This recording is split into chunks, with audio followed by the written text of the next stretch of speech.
Welcome to the She Will Shine podcast, where we bring you the real stories of female business owners. My name is Danielle Price and I'm the founder of She Will Shine, a supportive business network for women. It's time to give a voice to women in business and discover their journey. Hi everyone and welcome to the She Will Shine podcast, another edition in lockdown here in Melbourne. And today I'd love you to meet the lovely Kerri Gravina. How are you, Kerri? I'm good. Thank you for having me. I'm so excited. I'm so excited you're here as well. And of course, Kerri is one of our fabulous She Will Shine members. And she's also a clairvoyant, a psychic and a life coach. We'll talk about all of that later. But she also works in the community development sector, helping people re-engage in education and society.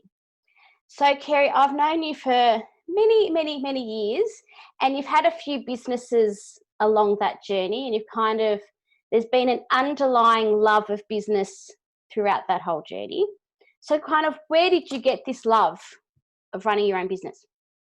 Oh, wow. I don't know. I think it's always kind of been there. I was one of those kids that sold stuff to people. So I think I love money. I was making Fimo jewelry. I don't know if anyone's old enough to know what Fimo is. It's probably back in fashion now.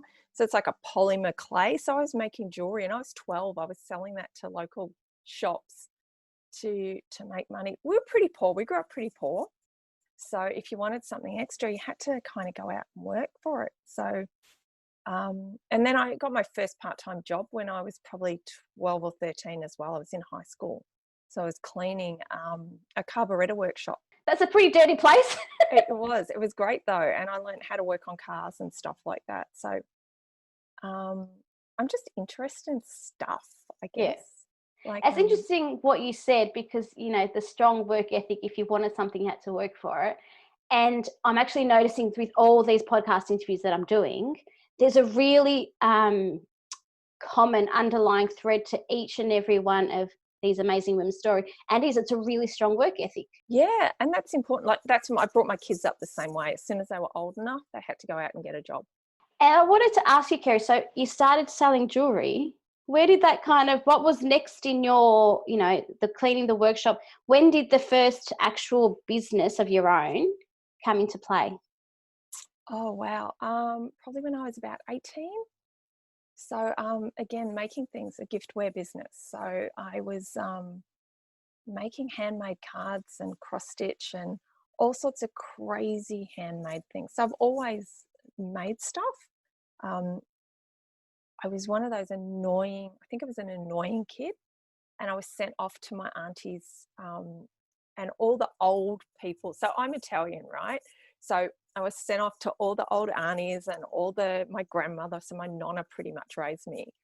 And they taught me to sew and to cook and to make bread and do all the things.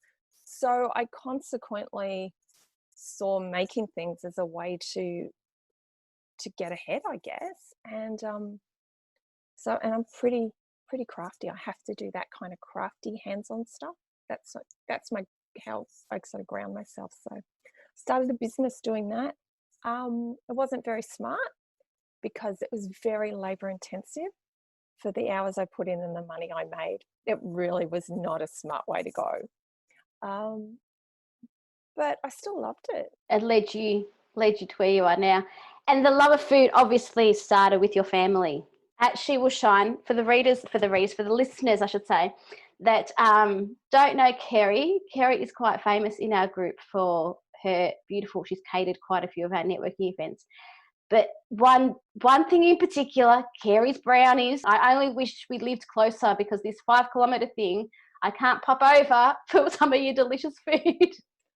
I know, right? I keep trying to work out how I can get you brownie. So you were making doing the craft and selling the things that you made. How long do you think you did that for? I did that on and off for years, and I've got to admit, I'm feeling a pull to sort of do some more of that stuff now. And I think that's something that will always be a part. I still have an Etsy store up. Oh, it's got a couple of things sitting in there. I think it'll always just be a part of what I do as a bit of a creative outlet, and to just you know, you can only have so many handmade things in your house. You can only give so many of those handmade things away to people. I'm sure your children have got lots of them as well. A few. They don't always like what I try to palm off on them. So So from there, what was next? I did market stalls for years as well, selling my handmade goods there, and then had a food business. So I suddenly discovered I was really, really good at food, like really good. So went and started competing in shows. It's all the country shows. I got totally obsessed with competing in country shows and started winning blue ribbons. Royal Melbourne Show, I've won heaps of prizes. Like I've got a box of ribbons of things, and suddenly realized I was good at it.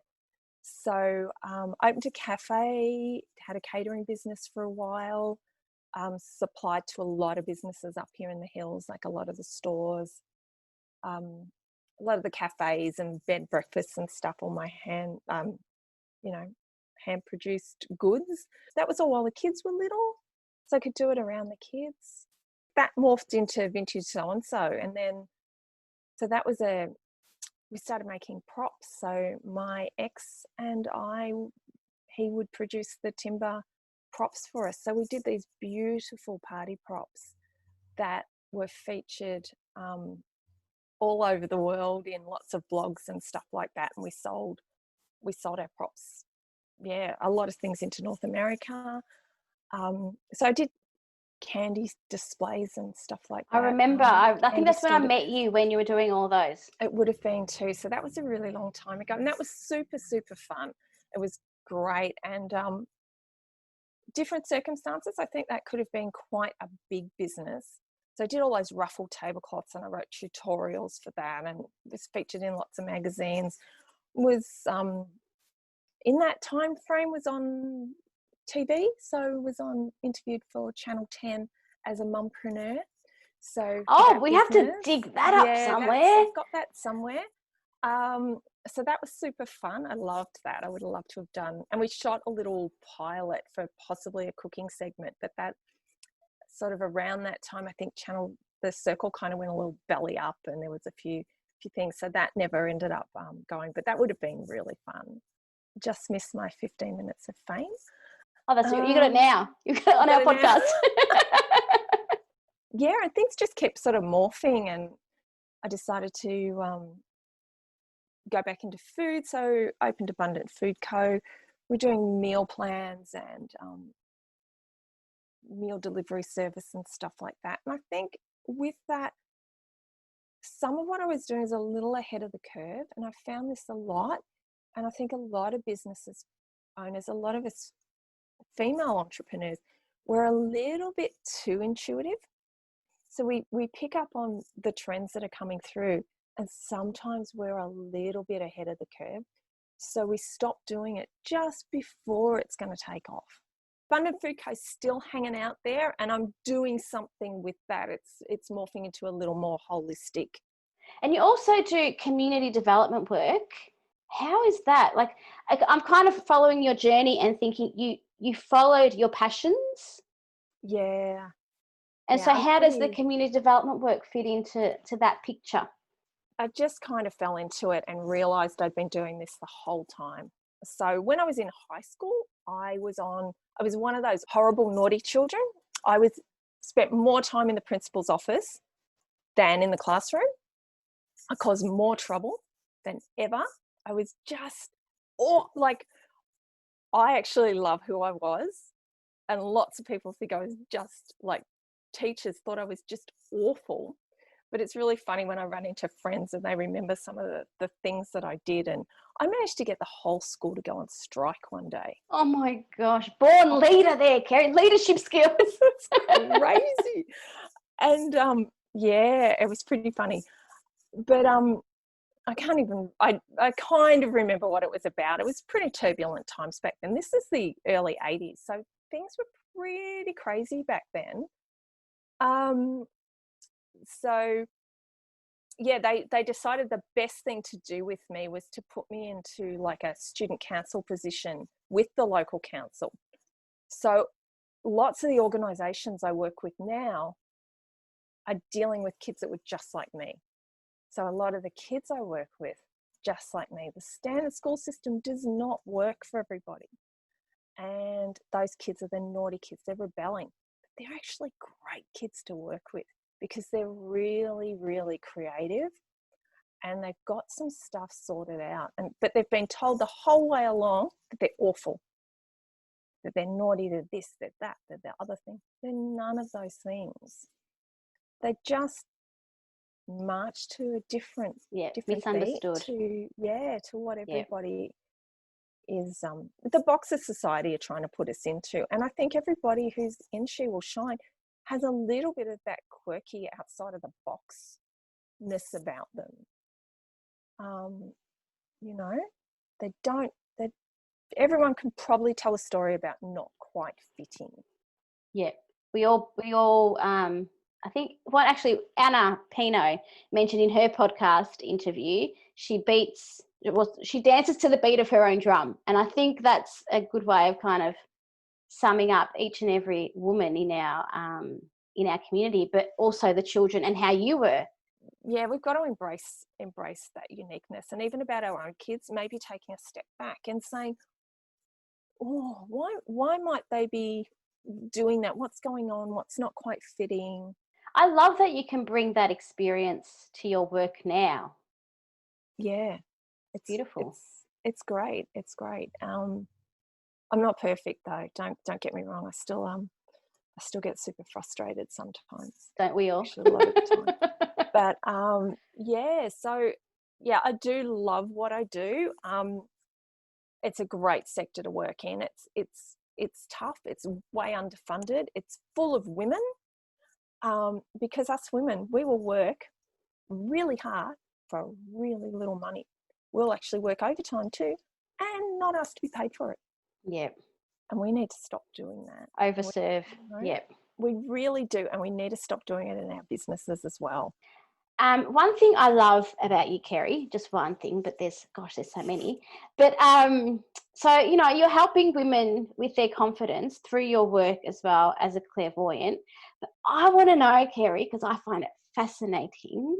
When did it start? Like, when did you realise I have a gift? And how do you kind of work that into your life? I can't tell you when I realised I had a gift because it's always kind of been there. It's always been part of our family. So my mum's quite intuitive, and I suspect that on my dad's side, dad's the Italian one. They're quite intuitive too. So we have a lot of connections to some of the saints and stuff like that. Our family is from a little town where one of the saints, I can't remember his name, golly. Anyway, came from, and our family used to bake the bread to take to him. So wow. He was canonized. There you go, the cooks in the family. Isn't that amazing, Kerri? That's beautiful that you can go back like that. And I need to research that a bit further because I think there's a lot more to it than they talk about. They're quite superstitious. My Greek friends are the same. We talk about, there's a lot of similarities with those cultures, with the superstitions and the things that they do and don't talk about and all the rest of it. So I need to really dig a little deeper with that. So I started reading cards probably when I was about 14.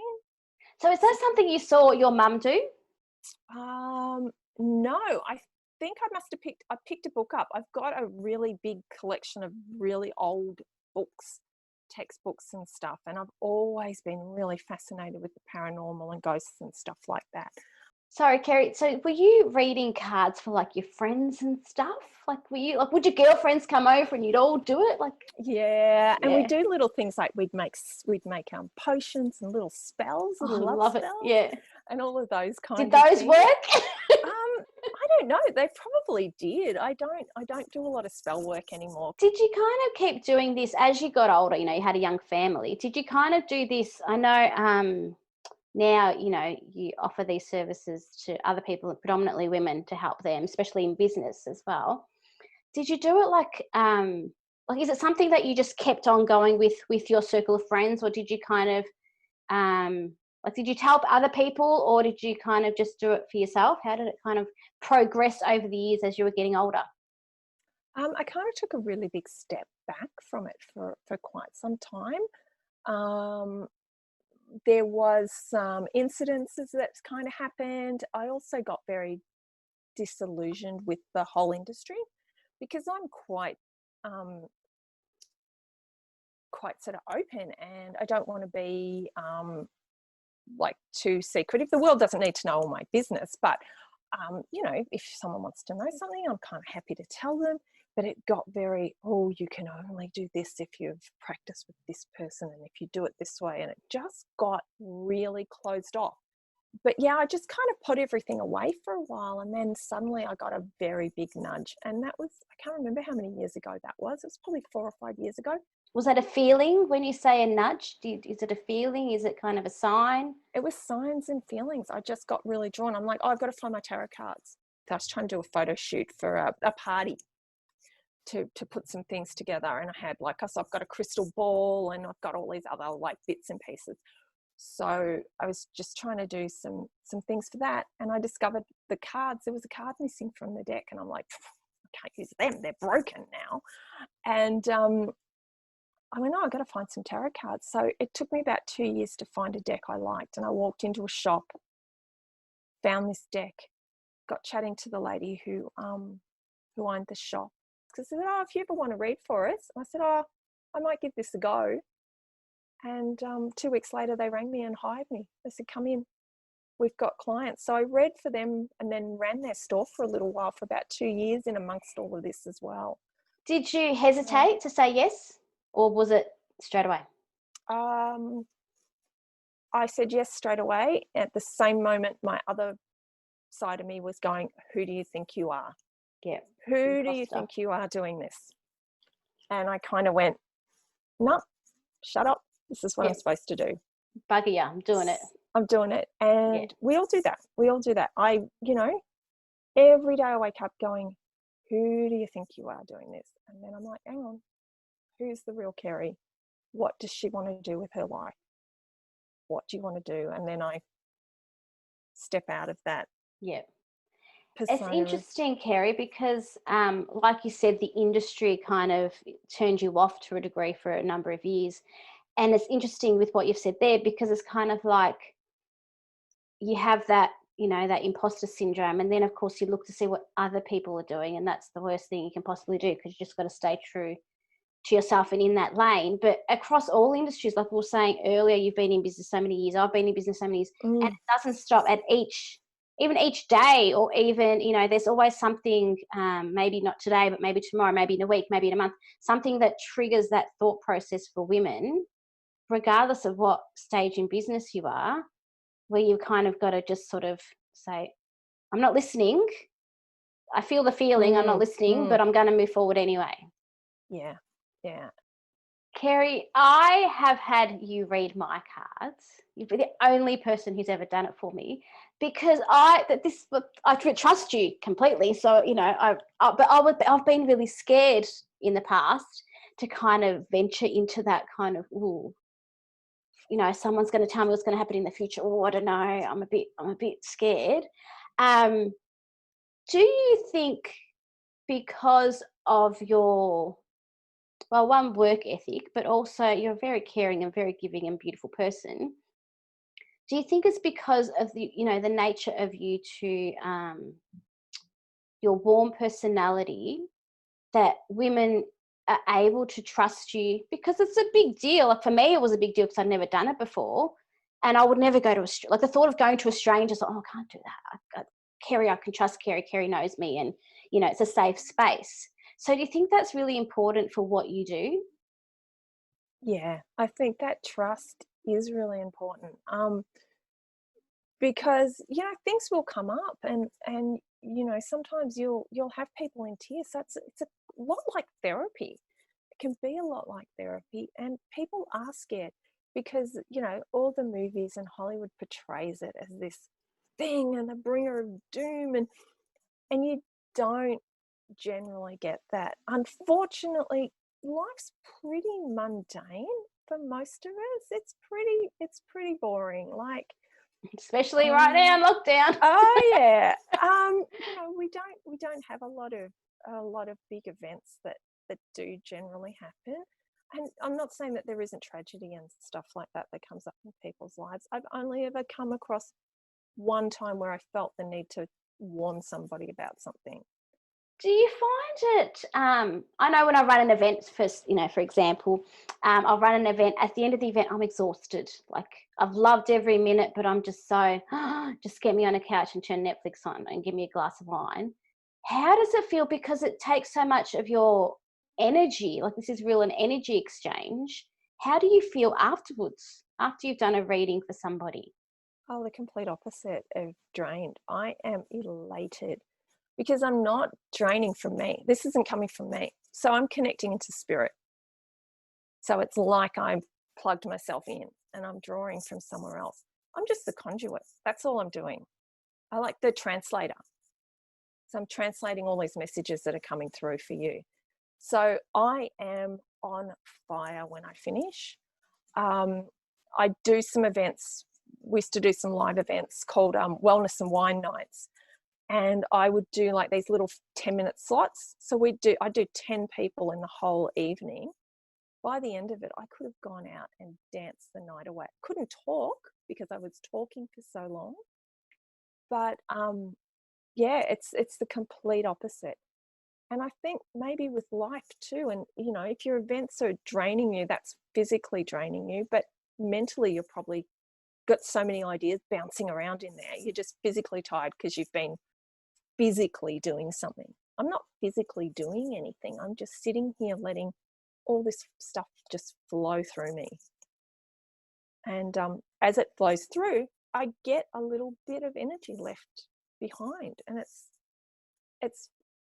great. I love it. I'd love to do a lot more. So you've got 3 adult children now, aren't they? I do. Yeah. Yep. Yeah. And any of your children, because you said you kind of got it from your mum's side of the family, correct? Yeah. Yeah, you said that before. Yep. Yeah. Have any of your children shown signs of having the same? Yeah. They are all pretty connected in, but we talked about this from the day they were born. So none of it's been trained out of them. So my son has runes. He reads runes. They've all seen spirits in different forms and stuff like that. They're all sometimes it kind of freaks them out a little bit, but I think that's watching horror movies and that society that we're taught to be freaked out about this stuff. So yeah, no one's practicing per se, but that doesn't matter as long as they use that intuition and their gut to keep them safe. And I think that's probably key with bringing up my kids, was it was always trust that gut. And you can tell mum anything as well. Like, it doesn't matter what it is, you can come to me. So that level of trust, and then trusting themselves enough that whatever they say is going to be okay. So yeah, and yeah, definitely trusting their gut. If you don't feel right about something, or wherever it sits in your body, so different people, it sits in different spots in their body, and we all know that feeling. We dismiss it, you know, that feeling that you, and then you later you go back and you go, oh, I should have done it. I knew that. Yeah, because it sits somewhere in your body, and most people it's in your gut. Okay, you just, you know, or you feel, you know, that I'm doing it now, you know, you just feel uncomfortable. How do you, your skin doesn't fit you properly? That's a really good one. When that happens, you need to just really step back, breathe, and go, what's that telling me? What's the message there? And something will pop in your head. It's the first thing that pops in, not what your other brain comes in and says, oh no, it's this thing. Just really trusting who you are. And Kerri, I think, you know, you've got you've got your catering and your cooking, and you've got your community development work, and you've got these beautiful psychic abilities. What is it about each? Because you've embraced all three of them, which I love. I love that you haven't been pigeonholed into one. I love that you embraced all three. What is it about each one, do you think, that is your passion? So, why are you so passionate about your psychic readings? Why are you so passionate about your cooking? Why are you so passionate about your community development work? I know that we've kind of touched on it in our discussions already, but what do you think is the underlying thing about each of those three that you love so much? They all help people. They all make people feel better. Every one of them, and they all connect. So that's how everything fits in. Like, you might look at your life and think, oh, it's all scattered, or somebody might have told you it was all scattered and that you're all over the place. Turns out you're not. There is a common thread that connects all of the things that you like to do together, and it connects to your life purpose. And that is what I help people do. I help them see where all the things connect, because I'm really good at looking down on the whole picture and seeing where everything lights up and where all those connections are made and how it makes sense. And most people can't do that in their day-to-day, where they're so busy just getting through the day that they need someone else to come along and pinpoint those things. And I need that too sometimes. Yeah. Well, that's the thing, isn't it? As women, we're so busy doing all the things that how often do we really take a minute to step back and kind of look at the overview, like you said, kind of that bird's eye view of what's going on in our lives, and make those decisions that we need to kind of move forward. Yeah. And lots of people too, they're like, I don't know what my passion is. You do. You've just buried it. It's this tiny little, spark. It's still there. It's just so many other things that come in on top of it that you've lost it. But it's still there. You didn't throw it away.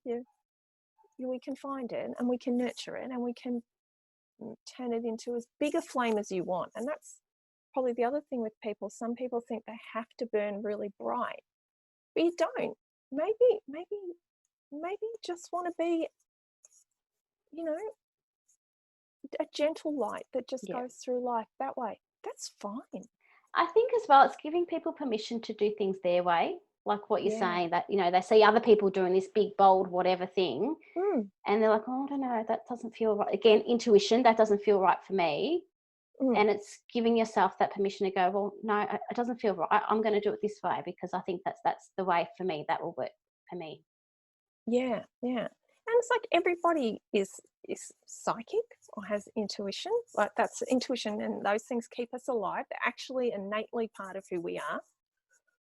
So, but some people it's like some people can pick up a musical instrument and play it straight away. It's just innately in them. Being psychic is like that. Some people are just innately attuned to it. They might be great at math. Someone's great at maths. Someone's not great. You've got to learn it. You can still learn it. You can still learn the things. And the same with this and the card, whatever you choose you want to do. If you want to read cards, you can still learn how to do that.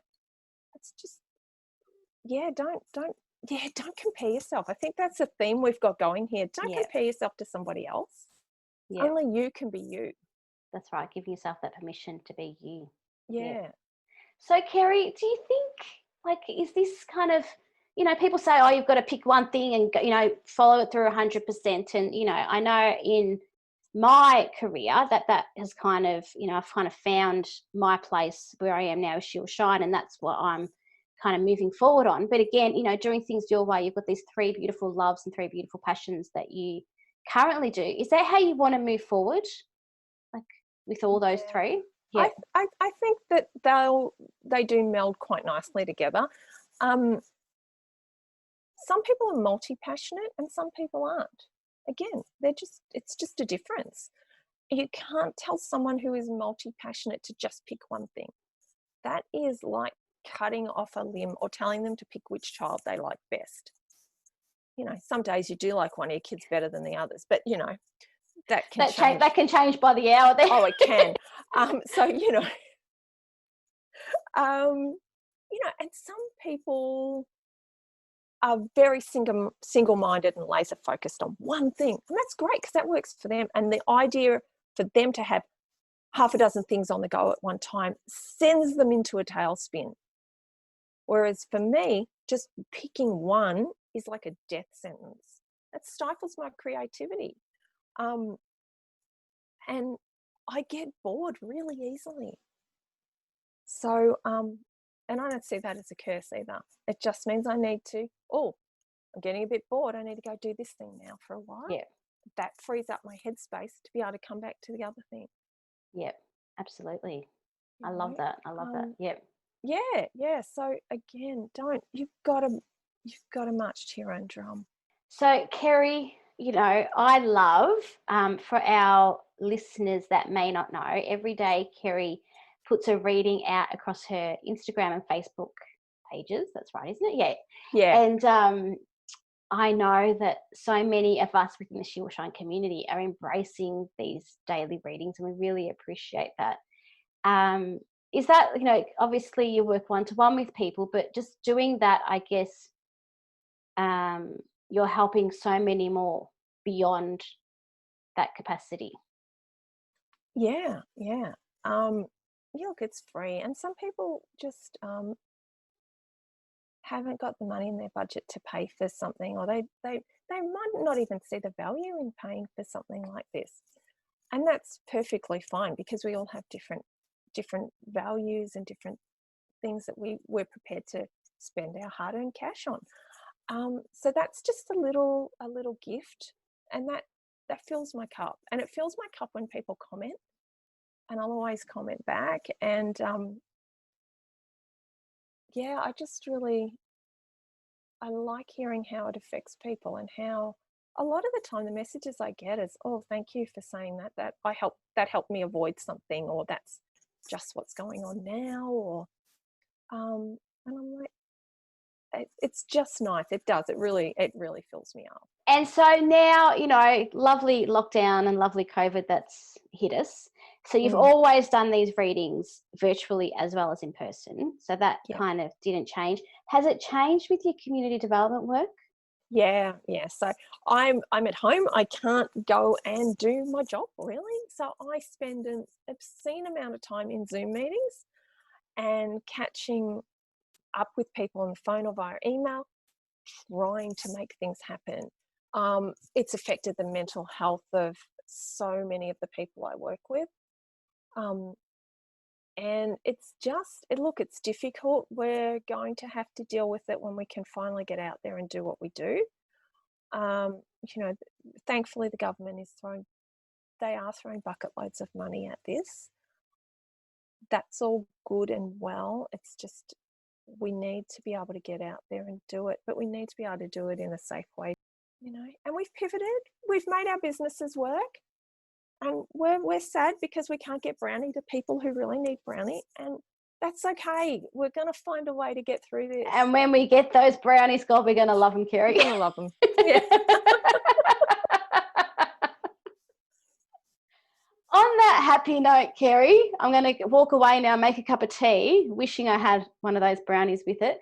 But thank you so much for your time today, taking time out of your work to to sit with us and share your story. Like I said, I've known you obviously for a number of years, but it's been really interesting seeing how the three passions of yours have kind of all now come out and are front and center, and I really love that. Thank you. I'm having fun playing, and maybe that's the key. Just play with it, with whatever it is you want to do. Give it a go and play with it, and throw it out there and see what sticks. Yeah, that's exactly right. Take action. Yeah, and enjoy it. Enjoy every step, and surround yourself with amazing women. This is what we do. Yes, exactly. Beautiful. Thank you so much, Kerri. Thank you to everyone for joining us today. I really hope you've enjoyed Kerri's story. I know I certainly did. We will see you next time on the She Will Shine podcast. See you later. Thanks for joining us. If you enjoyed this episode of the She Will Shine podcast, we invite you to check out shewillshine.com.au. She Will Shine is the essential support network you need to grow a thriving, meaningful business. We can help you grow your network, connect and develop genuine relationships, be supported and support others in building and growing a successful business on your terms. Say goodbye to working alone and become a member at shewillshine.com.au.